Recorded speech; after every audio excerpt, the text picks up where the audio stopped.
नमस्कार, स्वागत है सभी लोगों का। हम लोग यूपीटेट सीडीपी की क्लास कर रहे हैं, बाल मनोविज्ञान।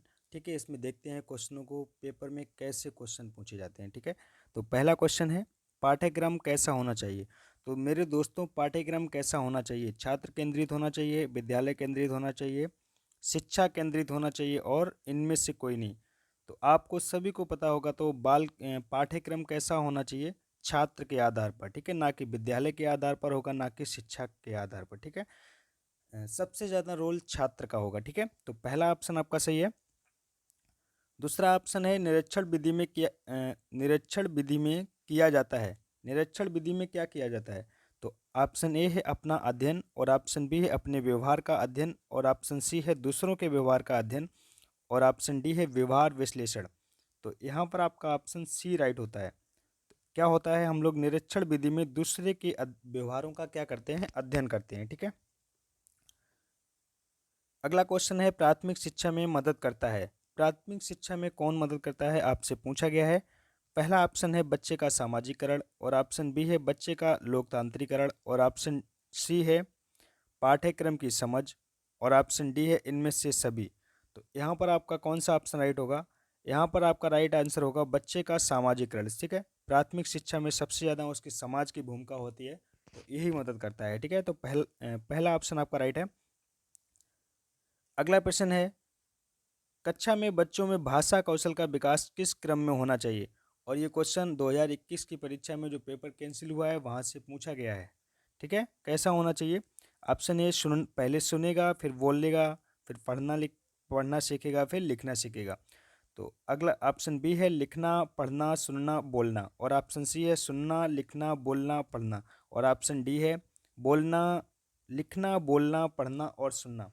तो यहाँ पर आपका राइट आंसर होगा पहला ऑप्शन होगा। देखो, बच्चा कोई काम पहले सुनेगा, इसके बाद फिर उसको बोलेगा, फिर उसको पढ़ेगा, सबसे लास्ट में लिखना याद रहेगा। ठीक है, आप लोग याद कर सकते हो, लास्ट में लिखना आएगा और शुरुआत में क्या आएगा? सुनना।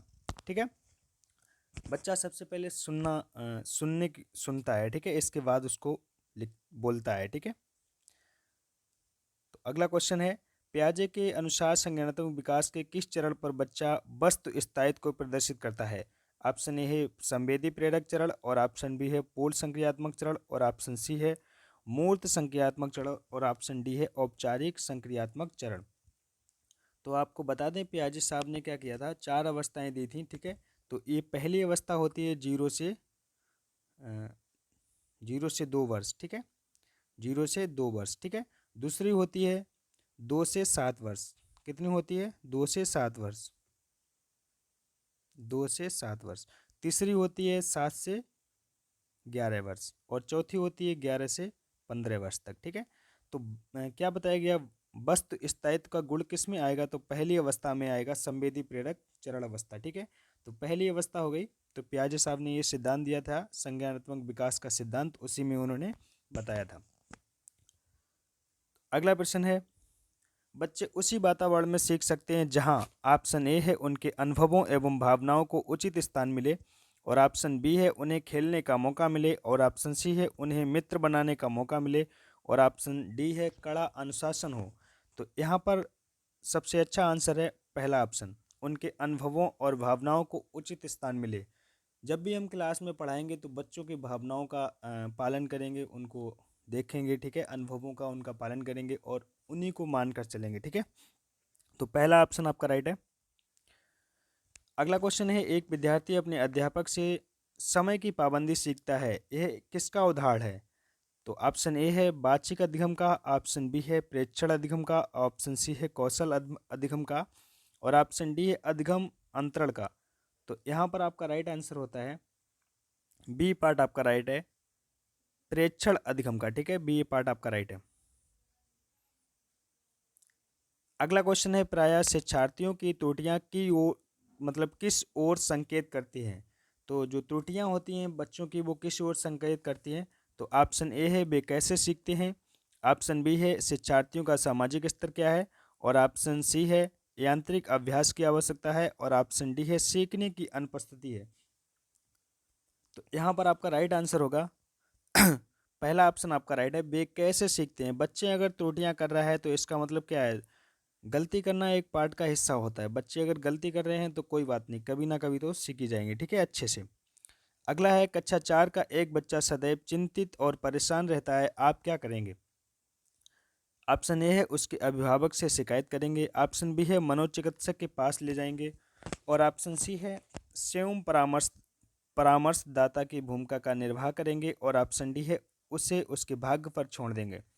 तो यहाँ पर आपका राइट आंसर होता है सी ऑप्शन। देखो, उसके अभिभावक से शिकायत नहीं करेंगे, मनोचिकित्सक के पास नहीं ले जाएंगे, उसके भाग्य पर नहीं छोड़ेंगे, हम खुद क्या करेंगे, स्वयं परामर्शदाता की भूमिका का निर्वाह करेंगे और उसका समाधान करेंगे, ठीक है। अगला क्वेश्चन है मानव व्यक्तिगत परिणाम है केवल वन वन वंशा अनुवांशिकता का, ऑप्शन बी है पालन पोषण और शिक्षा का, ऑप्शन सी है अनुवांशिकता और वातावरण की अंतःक्रिया का, और ऑप्शन डी है केवल वातावरण का। तो व्यक्तिगत परिणाम कैसा होता है, अनुवांशिक और वातावरण की अंतःक्रिया का होता है, आपका सी ऑप्शन राइट है, ठीक है। जब भी अंतःक्रिया अनुवांशिक और वातावरण दोनों एक साथ जिस ऑप्शन में मिल जाएं तो आपको वही आंसर टिक करना है, ठीक है। तो इसमें क्या होता है, कभी अकेला नहीं होता है, और केवल वाला वर्ड क्या होता है, नेगेटिव, केवल आपसे लिमिटेशन पैदा कर देता है, ठीक है। तो केवल वाला वर्ड हटा ही देना, ठीक है। तो बी सी ऑप्शन आपका राइट है। अगला प्रश्न है कक्षा 1 और 2 स्तर के बच्चे, ऑप्शन ए अमूर्त अनुभवों से शीघ्र सीखते हैं, ऑप्शन बी मूर्त अनुभवों से शीघ्र सीखते हैं, और ऑप्शन सी है पढ़कर शीघ्र सीखते हैं, और ऑप्शन डी है लिखकर शीघ्र सीखते हैं। तो यहाँ पर कौन सा ऑप्शन राइट है हुआ, बी ऑप्शन आपका राइट है, मूर्त अनुभवों से शीघ्र सीखते हैं, ठीक है, बी ऑप्शन आपका राइट है। अगला क्वेश्चन है शिक्षार्थी व्यक्तिगत भिन्नता प्रदर्शित करते हैं, अतः शिक्षक को क्या करना चाहिए? ऑप्शन ए है अधिगम की एक समान गति पर बल देना चाहिए, ऑप्शन बी है कठोर अनुशासन करना चाहिए, और ऑप्शन सी है परीक्षाओं की संख्या बढ़ा देनी चाहिए, और ऑप्शन डी है सीखने के विविध अनुभवों को उपलब्ध कराना चाहिए।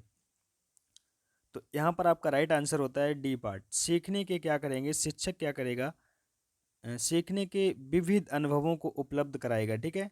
एक समान गति पर बल नहीं देगा, किसी चीज़ पर बल नहीं देना चाहिए, अनुशासन नहीं करेगा, कठोर अनुशासन दंड ये सब चीज़ें नहीं करेगा शिक्षक, ठीक है। और परीक्षाओं की संख्या नहीं बढ़ाएगा, ठीक है। हम खुद बच्चों का मूल्यांकन करते हैं, हमें पता होता है कि हमारा बच्चा कौन होशियार है कौन कैसा है, हर क्लास में हर बच्चे का मूल्यांकन हम लोग डेली करते हैं, ठीक है। तो डी पार्ट आपका राइट है। अगला क्वेश्चन है शिक्षा के संदर्भ में सामाजिकरण से तात्पर्य है, ऑप्शन ए सामाजिक वातावरण में अनुकूलन और समायोजन, ऑप्शन बी है सामाजिक मानदंडों का सदैव अनुपालन करना, ऑप्शन सी है अपने सामाजिक मानदंड बनाना, और ऑप्शन डी है समाज में बड़ों का सम्मान करना। तो कौन सा आपका राइट आंसर होगा? तो यहाँ पर आपका पहला ऑप्शन राइट है, सामाजिक वातावरण में अनुकूलन और समायोजन, ठीक है। तो ये अनुकूलन और समायोजन दोनों एक साथ वर्ड आएंगे, ठीक है, याद रखना सभी को।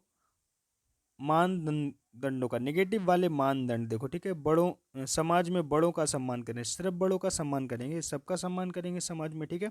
तो पहला ऑप्शन आपका राइट है। अगला क्वेश्चन है निम्नलिखित में से एक प्राथमिक स्तर के शिक्षक के लिए सबसे महत्वपूर्ण गुण कौन सा है? शिक्षक के सबसे महत्वपूर्ण गुण पूछा गया है आपसे।